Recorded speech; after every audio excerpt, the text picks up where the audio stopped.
দেখালাম, যা বললেন, তো আমার তো মাথা তো রিপোর্ট খুবই খারাপ, খুবই খারাপ। তো সবাইকে অনেক অনেক স্বাগত আপনাদের সবার প্রিয় সীমা ঘোষ ব্লগে। আজকে হলো রবিবার, তো যাই হোক এখন সকাল সকাল রেডি হয়ে গেছি। এখন বাজে বেলা 10টা। এখন যাচ্ছি মিঠিকে টিউশন থেকে আনতে। আজকে স্যারের কাছে ওর ম্যাথ পরীক্ষা, তো অনলাইনেও করানো যেত, কিন্তু ওর ফ্রেন্ডের কাছ থেকে ক্লাস 8-এর একটা বই নিয়ে এসেছিল, সেটা আজকে রিটার্ন করা ছাড়া উপায় ছিল না, ওই জন্য আরো বেশি গেছে। আর আমার যে পায়ের অবস্থা, লেংড়িয়ে লেংড়িয়ে যাওয়া কষ্টসাধ্য ব্যাপার, কিন্তু কিছু করার নেই।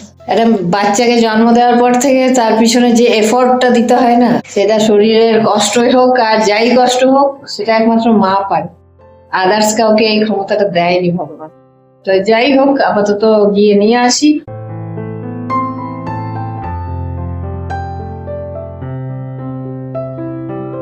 তো এই জাস্ট বাড়ি ফিরলাম, প্রচন্ড গরম, মানে থাকতে পারা যাচ্ছে না, এত ব্যবসা গরম। অথচ কালকে সন্ধ্যাবেলায় অঝোরে বৃষ্টি হয়েছে, অঝোরে বৃষ্টি, একদম ঠান্ডা করে দিয়েছিল রীতিমতো, কিন্তু সকালে রোদ ওঠার সাথে সাথে এই অবস্থা। আর এই পাশের বাড়ি ঠং ঠং মনে হচ্ছে মাথায় যেন বাড়ি মারছে কেউ।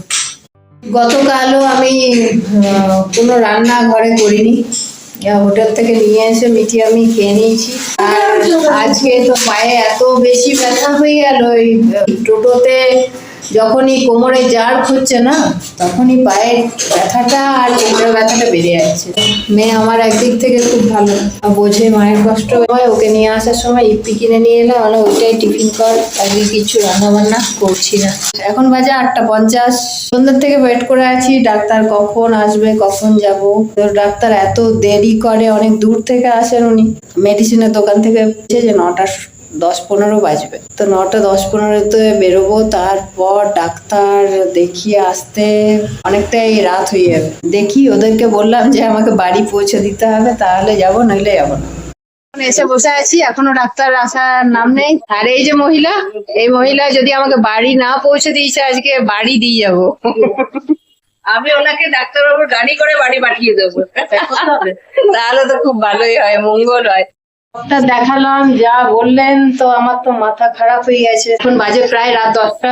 জিনিসপত্র কিনে বাড়ি যাই। বাড়িতে গিয়ে বলছি যে কি প্রবলেম ধরা পড়েছে। তো এখন বাজে 10:20, জাস্ট ডাক্তার দেখিয়ে ফিরলাম। ওদের ওখান থেকে এসেছিল একজন, আমাকে পৌঁছে দিয়ে গেল। তো রিপোর্ট খুবই খারাপ, খুবই খারাপ। মানে হচ্ছে যে আমার হাঁটুর আর স্পাইনের যে এক্স-রে করেছি, তার মধ্যে বেরিয়েছে স্পাইনে একটা মাসল গ্যাপ হয়েছে এইটুকু।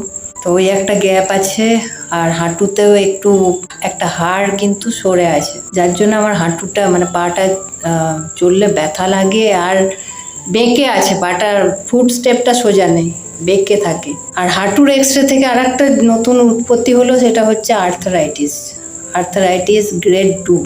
আর একটা যেটা মেজর প্রবলেম, যেটা হচ্ছে আমার হিপ জয়েন্টের একটা এক্সরে করতে বলেছে, কারণ হিপ জয়েন্টে থেকে একটা প্রবলেম হচ্ছে, যেটা পরিষ্কারভাবে স্পাইনের এক্সরেতে বোঝা যায়নি।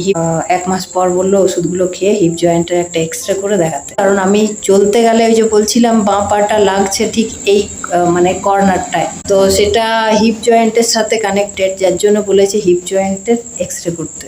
এটা হওয়ার পিছনেও কারণ আছে। তো যাই হোক, অনেক কিছু ডক্টর ওষুধ দিয়েছেন, ব্যায়াম দেখিয়ে দিল 5টা ব্যায়াম, সেগুলো আমাকে করতে হবে। নিচে ঝোঁকা বন্ধ, হাঁটু ভাঁজ করা যাবে না, ক্রস লেগ করা যাবে না, বাবু হয়ে বসা যাবে না, নিচে বসা যাবে না, অনেক কিছু বারণ করে একা ঘরে। আমি ডাক্তারবাবুকে বললাম একা ঘরে কোনো কিছু না করে তো উপায় নেই।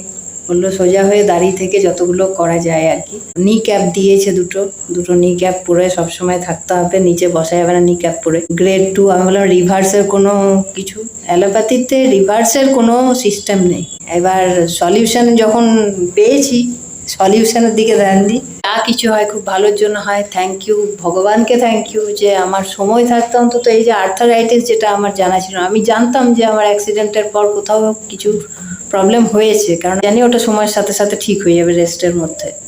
আর প্রপার রেস্ট, মানে বেশি জার্কিং করা যাবে না। আচ্ছা, তো এত কিছু প্রবলেম হয়েছে, এবার তাড়াতাড়ি রিকভারি করার চেষ্টা করতে হবে। তো যা হয় ভালোর জন্য হয়। আর্থারাইটিস গ্রেড 2, সেটা এত কমে ধরা পড়লো, এটাই বিশাল ভাগ্যের ব্যাপার। তো হয়েছে যখন, কোনো ব্যাপার না, লড়াই চালিয়ে যাবো।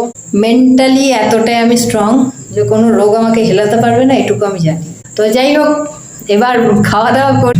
আজকের ব্লগ আর বেশি বড় করছি না, ভালো থাকবেন, সুস্থ থাকবেন, আবার দেখাবেন নেক্সট ব্লগে। টাটা।